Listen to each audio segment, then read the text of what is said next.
Saudações, pessoal! Hoje é um momento especial. Conseguimos atingir a marca de 100 inscritos no nosso canal. Pode parecer pouco para alguns, né? Mas se tratando de um canal que se propõe a passar o entendimento claro das coisas, um canal que trata de assuntos técnicos, de toda a complexidade da gestão das organizações, a gente considera que já temos conseguido 100 inscritos. É um bom início. Tem 100 pessoas no mundo que, de uma forma ou de outra, estão apreciando o que a gente está fazendo. Então, tente assistir o vídeo até o final. Se você achar esse vídeo interessante, passe para outros, compartilhe. Deixe seus comentários, me disponho a responder dúvidas específicas. Talvez não responda de imediato, mas vou sempre responder, podem ter certeza. E ao final, deixem o seu like, se gostaram. Se não gostaram, podem deixar sua crítica, a gente vai receber de forma construtiva. E não esqueça, agora já, pessoal, se inscreva no canal. Agora é o momento de se inscrever. E vocês vão ver, vai ter muita novidade boa ainda. Quem realmente quer o caminho da gestão séria, competente, aquela que dá resultado, fica nesse canal. Obrigado então, pessoal. Vamos ao nosso assunto de hoje, capítulo 6 da norma ISO 9001, versão 2015. O capítulo 6 fala de planejamento. Pessoal, planejamento é tudo numa empresa. Com um bom planejamento, tu faz reflexões mais estruturadas sobre o que tu fez ou deixou de fazer e planeja melhor dali para frente. Ou seja, é o ponto de partida para a melhoria contínua. Então vamos aos requisitos auditáveis da norma, pessoal. Ações para abordar riscos e oportunidades. Esse tema, pessoal, começou a palpitar aí nos últimos anos. Hoje, empresas de grande porte todas já sabem trabalhar muito bem em gestão de riscos e oportunidades. E a ISO, lá por 2015, introduziu esse assunto, então, no contexto da norma. O que é isso?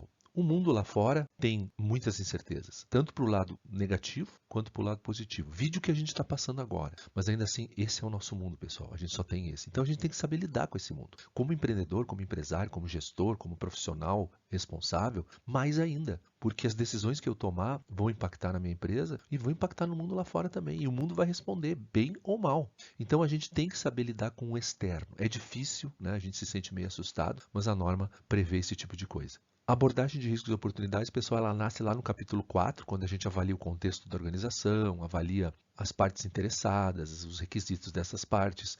Então a gente traz isso tudo para cá e agora eu vou ter que selecionar, eu vou ter que dizer o que é necessário abordar, o que é prioridade. E para isso, então, a gente tem que usar algumas ferramentas de gestão de riscos. Então, o 6.1, determinar o que precisa ser abordado. Os exemplos mais aplicáveis são as ferramentas de análise de risco e oportunidades. Vou citar algumas aqui que vocês provavelmente já ouviram falar. A famosa ferramenta GUT, essa eu apresento. O FME, Failure Mode and Effect Analysis, probabilidade e severidade e outras tantas que dizem o que vale mais a pena eu me preocupar, seja pelo lado dos riscos, seja pelo lado das oportunidades. É isso que pede esse item aqui. Eu tenho que selecionar o que precisa e o que não precisa ser abordado. Então, por exemplo, estamos vivendo isso. O risco da recessão mundial já está acontecendo em alguns lugares, em alguns setores, inclusive, de uma forma até mais intensa. Existe esse risco no negócio? Eu já vou ter que tratar logo. Não tem como esperar.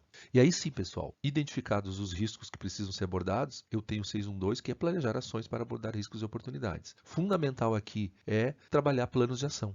Os exemplos mais comuns das ações são a implementação de controles, definição de práticas, padrões de trabalho, né? Olha só com as restrições sanitárias, os cuidados em termos de distanciamento e tudo mais. Quanto padrão de trabalho a gente teve que mudar na empresa? Isto é se adaptar ao risco. Eu não quero ficar doente, eu não quero que os meus funcionários fiquem doentes, muito menos que os meus clientes fiquem doentes. Pois bem, então eu vou ter que me adaptar. Ah, mas isso vai baixar meu movimento. Pessoal, o cenário impõe esse novo comportamento. Aqui a gente está falando em ações de rotina, tá, pessoal? Mas muitas vezes a gente tem que trabalhar em cima de situações pontuais. Substituição de um processo produtivo por outro mais potente, identificar fornecedores alternativos ou complementares, planos de melhoria, planos de emergência.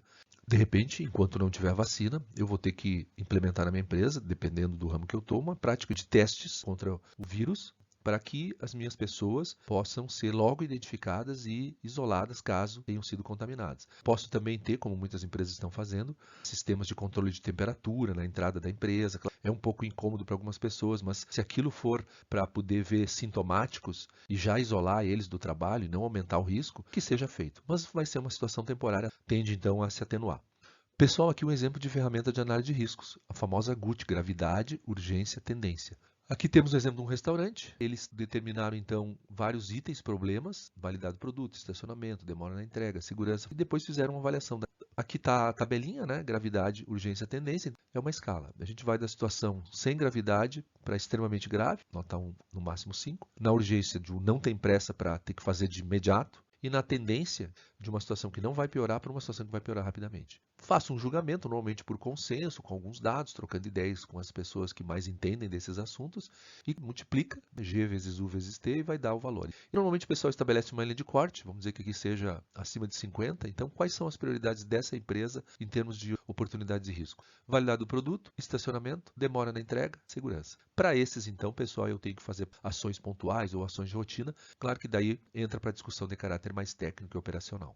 Objetivos da qualidade e planejamento para alcançá-los, item 6.2 da norma. Ele começa então com o 6.2.1, que nada mais é do que estabelecer objetivos da qualidade. Os objetivos têm que estar coerentes com a política, não pode ter palavra solta na política, não pode ter objetivo solto sem a política. Eu tenho que ter objetivos mensuráveis, então a gente fala de metas, aqui entra o nosso gerenciamento por diretrizes, estão aí nos vídeos do canal. Fundamentalmente, trabalhar com metas e planos de ação. Está lá escrito na política, atender o cliente com agilidade. Como é que eu vou atender a norma? Quando a alta direção define uma meta para reduzir os prazos de entrega em 2 dias até o final desse ano. Então, isso é um objetivo mensurável e coerente com a minha política. Planejar como alcançar os objetivos. Isso aqui você já sabe, né, pessoal? Os nossos famosos planos de ação 5W2H, ou mais curtinho, 3W1H, ou até um cronograma de trabalho. O importante é que vocês têm que cuidar lá na norma que tem o que fazer, quando fazer, quem vai fazer, enfim. E no final, como avaliar o resultado. Então, eu tenho que ter também medições, indicadores de desempenho, para dizer, no final lá, eu cheguei ou não cheguei no objetivo, na meta. E finalmente, pessoal, o último item dessa sessão aqui, o planejamento de mudanças. Mas essas outras coisas todas que a gente falou ali, abordar riscos e oportunidades, trabalhar metas, objetivos da qualidade, isso aí já não induz mudanças? Sim, induz mudanças. Esse item foi colocado para todo tipo de mudança que não se enquadra nos anteriores. Claro que algumas coisas vão ser híbridas, sem problema, mas aquela situação, já vou dar alguns exemplos, que não se enquadram em nada, aquela mudança, joguem para o 6.3 da norma. É uma mudança que eu vou ter que fazer, seja por uma determinação legal, seja por uma situação de emergência que aconteceu, um sinistro, um incêndio, uma inundação, ou uma situação temporária numa empresa. Um funcionário importante se ausentou por questões de saúde e eu estou tendo que temporariamente substituí-lo. São tudo mudanças. Por mais que a empresa se planeje, vão acontecer situações que ela não se preparou. Então ela pode fazer qualquer mudança desde que isso seja feito de uma forma controlada. Então as mudanças podem ter várias origens, aqui alguns exemplos: tratamento de riscos, concretização de oportunidades, eliminação de não conformidades, que podem aparecer a qualquer momento, alterações na estrutura organizacional, no propósito, nos objetivos da empresa, situações temporárias, por exemplo, férias, novos equipamentos, novos softwares, recuperação após sinistro. São situações, dentre outras tantas, que podem induzir a necessidade de mudança. Temos aqui, então, um exemplo de ferramenta de planejamento de mudanças, tá, pessoal? Item 6.3 da norma. Aqui a gente já usou, como sempre, né, a linguagem da norma, né? Qual é a mudança, qual o propósito dessa mudança, as potenciais consequências. Isso aqui é muito importante, é o que fazer para manter a integridade do SGQ. Por mais drástica que seja a mudança, eu tenho que manter o SGQ funcionando e cumprindo os requisitos da norma. Recursos, se necessários.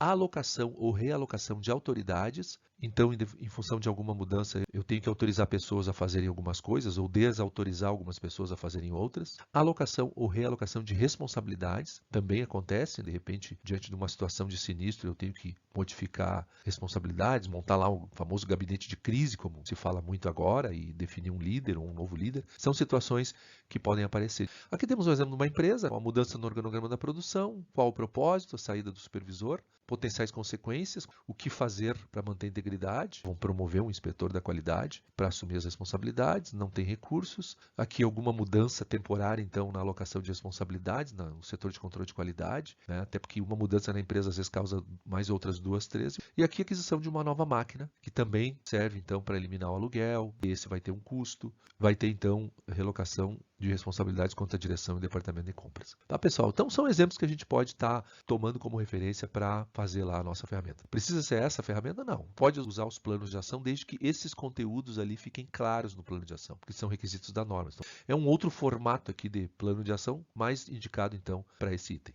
Então, pessoal, estamos terminando. É um item curto, mas super importante, porque é onde começa tudo. Eu tenho que ter um bom planejamento e as 3 grandes frentes de planejamento que nós vimos aqui. Planejamento para abordar oportunidades e riscos, planejamento para os objetivos da qualidade, planejamento de mudanças. Se eu me planejar para tudo isso, pessoal, pode ter certeza que a minha assertividade vai aumentando aos poucos e a minha empresa fica mais saudável. Espero que vocês tenham aproveitado. Um abraço e continuem com a gente no canal.